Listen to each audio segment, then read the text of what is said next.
Ladies and gentlemen, please welcome the Honorable Bruce Andrews, Deputy Secretary of Commerce of the United States.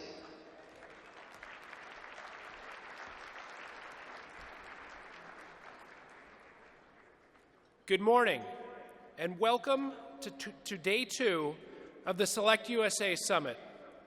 Yesterday got off to a powerful start with Secretary Pritzker kicking off the day by speaking about how there's no better time to invest in America.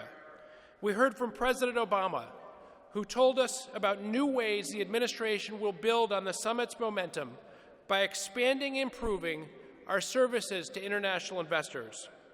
We learned from plenary sessions on R&D and investing in rural America, and we had the opportunity to dive deeper during breakout sessions on topics ranging from supply chain integration to partnering with universities and colleges. But of course, yesterday was ultimately about making connections.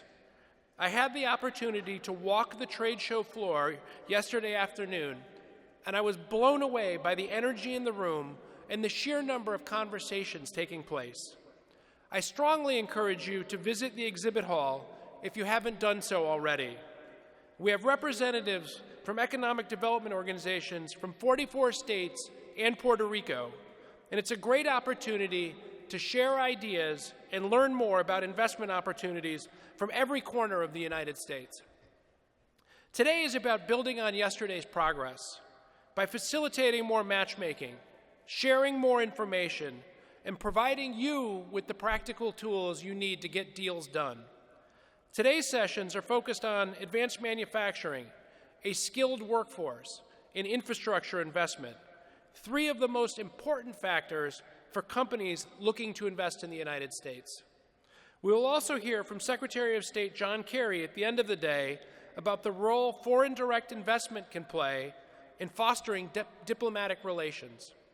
But before I introduce our next speaker, I want to say a special thank you to our ambassadors and chiefs of mission who have led delegations to the summit. I also want to thank the SelectUSA team and all of the volunteers who have made this summit a success. Please join me in giving them a round of applause.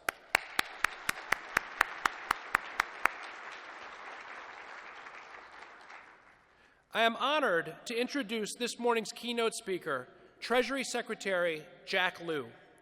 Simply put, Secretary Lew's story embodies the best of America. He hails from a middle-class family from Queens, New York, the son of an immigrant who married his high school sweetheart. With this foundation, Secretary Lew has worked his entire career to help ensure that more Americans achieve their economic dreams. He began his career as a congressional aide, rising to become a senior policy advisor for former House Speaker Tip O'Neill. He served in the Clinton administration and rose to become the director of the Office of Management and Budget. He worked in the private sector before returning to government with the Obama administration, first as Deputy Secretary of State, then back as Director of OMB. In 2012, he served as the White House Chief of Staff, and for the last 2 years, he has been our Treasury Secretary. Basically, he has held nearly every major job in the U.S. government, except for being president. From day one, Secretary Lew has shown the knowledge and vision to get the job done. He has been a key player in our economic resurgence, and our country is fortunate to have such an outstanding leader guiding our financial policy. His commitment to public service has made our country a better place. Ladies and gentlemen, to help start us the day off on the right foot, please welcome United States Treasury Secretary Jack Lew.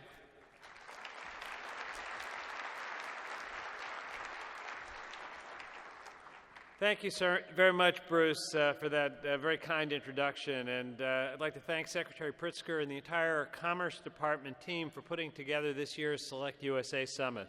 It's great to be with all of you and to have this opportunity to talk about what it means when we say investing in the United States of America pays off. Let me say at the outset that when I travel across the country and around the globe and meet with CEOs, investors, and heads of state, they all tell me the same thing. No economy is more dynamic, innovative, or resilient than the United States economy. And the truth is, the United States is the best place in the world to do business. Now, we're not complacent when it comes to investment in the United States.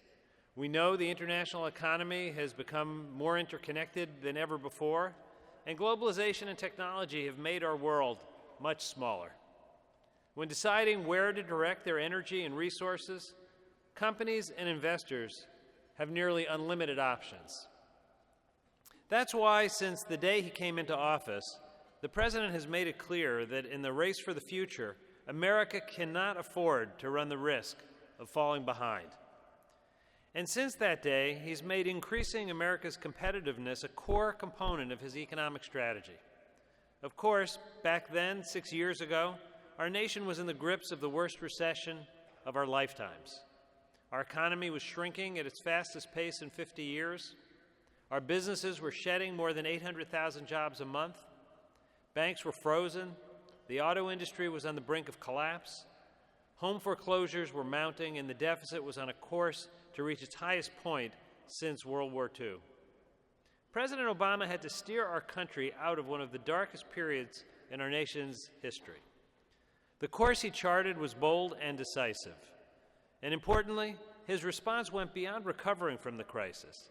He laid out a plan to rebuild our economy on a new foundation so that it could emerge stronger than before the crisis hit. As we know, some questioned whether the President's policies would work. But today, with this approach in place, alongside the hard work and resilience of America's workers, businesses, America has made substantial strides. You can see this progress across almost every measure, whether it's job creation, economic growth, family wealth, energy independence, manufacturing, exports, retirement accounts, the stock market, healthcare costs, graduation rates, and our deficit. Just last month, in fact, our economy created nearly 300,000 new jobs, and the unemployment rate fell to its lowest rate in 7 years. And since the recovery took hold, businesses have created more than 12 million jobs, the longest sustained period of job growth in our nation's history. Our economy continues to expand, and private forecasters project above-trend growth for this year. While our economy is once again a major driver of global economic growth, many of our trading partners are still trying to find their footing in the wake of the global economic crisis.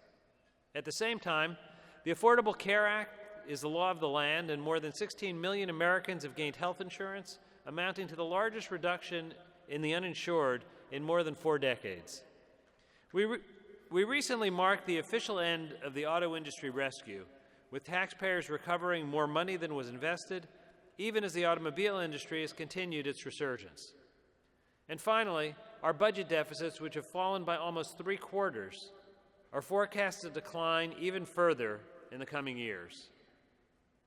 As this positive momentum fuels us forward, it's no wonder that more foreign businesses are looking to open up operations in the United States, and more American-based businesses like Apple, Whirlpool, and Intel are expanding operations here. Last year, I visited an Alcoa plant in Davenport, Iowa, which manufactures modern, high-grade aluminum that's being used in the Ford F-150 pickup truck, making these vehicles lighter, more fuel-efficient, and more competitive. Alcoa recently expanded this state-of-the-art facility to meet the growing demand for the company's aluminum, and in the process has created hundreds of new jobs in America. As Alcoa's CEO, Klaus Kleinfeld, describes it, this facility is a great example of the high technical capabilities and innovation that makes U.S. manufacturing strong. The reasons to invest, expand, and start doing business in the United States are many.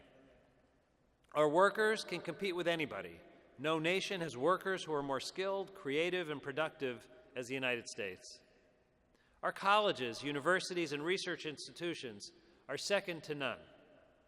Our rule of law and intellectual property protections provide unparalleled certainty and stability. Our market is the single largest market in the world, and that market is connected by a deep infrastructure of roads, bridges, pipelines, and ports. And because of our innovative spirit, our investments in renewable energy, and our determination to reduce our dependence on foreign oil, the United States produces more oil, gas, and wind power than any other country. As recent prices at the gas pump demonstrate, America's energy revolution is pushing down costs for consumers and businesses. Now, let me underscore that while we want you to set up businesses in the United States and create products here, we also want to keep expanding the opportunities to sell those products and every product made in America overseas. Even though we are the largest single market, 95% of global consumers live beyond our borders. The key to a healthy global economy is to expand this growing demand in major economies outside the United States, and to keep our economy strong for future generations. We can not only buy the things the rest of the world makes. We have to design, build, and export high-quality goods and services that the rest of the world wants to buy. That's how we'll continue to be a magnet for investment, and the more we sell abroad, the more jobs we will create at home. To that end, the Obama administration is working intensely to strike strong new trade agreements. These trade deals will unlock export markets and lock in rules that level the playing field. Specifically, we're pursuing the Trans-Pacific Partnership so businesses in the United States can reach customers in some of the world's fastest-growing economies. In addition, we're making progress on the Transatlantic Trade and Investment Partnership to expand what is already the largest trading relationship in the world. And we're pursuing a trade and services agreement with 23 other nations to open market access and competition in the swiftly growing services sector. But let me be clear, we will only enter into trade agreements that are free, fair, and good for our workers and businesses. Right now, the United States sells more goods and services around the globe than ever before, and exports support millions of good-paying middle-class jobs in our country. But we have to do more to knock down barriers so our businesses can export more and so other countries will abide by the same high environmental and labor standards that we strongly believe in. In the 21st century, we must continue to work with other nations of the world to set the standards and seize the massive opportunities that are out there. This brings me to Trade Promotion Authority, which Congress will likely take up in the near future. Passing this bipartisan legislation is vital. It will protect America's workers, it will promote America's businesses, and it will strengthen our hand as we forge trade deals that will increase middle-class security in a changing global environment. Another aspect of trade that Congress must tackle is the Export-Import Bank. The deadline for reauthoring the Export-Import Bank is approaching, and it's imperative that Congress keep this agency going. The Export-Import Bank's only purpose is to help American businesses sell products and services overseas. And here's the thing. The Export-Import Bank does not cost taxpayers a penny. Traditionally, this agency has had broad support from both Democrats and Republicans. But if Congress fails to act, it will hurt thousands of companies in the United States, especially small businesses, which account for the majority of the agency's transactions. Now, just as free and fair trade set the stage for investment in the United States, so does our business tax system. From high statutory rates to unfair, inefficient loopholes, this system is creating distortions that are hampering investment in the United States. And in today's global economy, the U.S. tax system is uncompetitive. The bottom line is our business tax system needs to be fixed. The President recognizes how necessary fixing the system is, and the comprehensive pro-growth business tax reform plan that he included in his most recent budget creates a path forward for getting this done. His plan reduces rates, levels the playing field, closes loopholes, and encourages investment while protecting and strengthening small businesses and the middle class. As part of his business tax reform plan, the President wants to do more to repair and rebuild America's infrastructure, our roads, railways, runways, and internet connections. The fact is, there will be one-time revenues generated when we make the transition to a smarter business tax system, and the President wants to use those revenues to help pay for needed infrastructure upgrades across our country. These improvements will generate jobs, boost businesses, and enhance local economies. And one thing we know for sure, businesses, especially foreign-owned businesses, want to locate in places where workers can commute to their jobs efficiently, where products can be shipped dependably, and where power is reliable.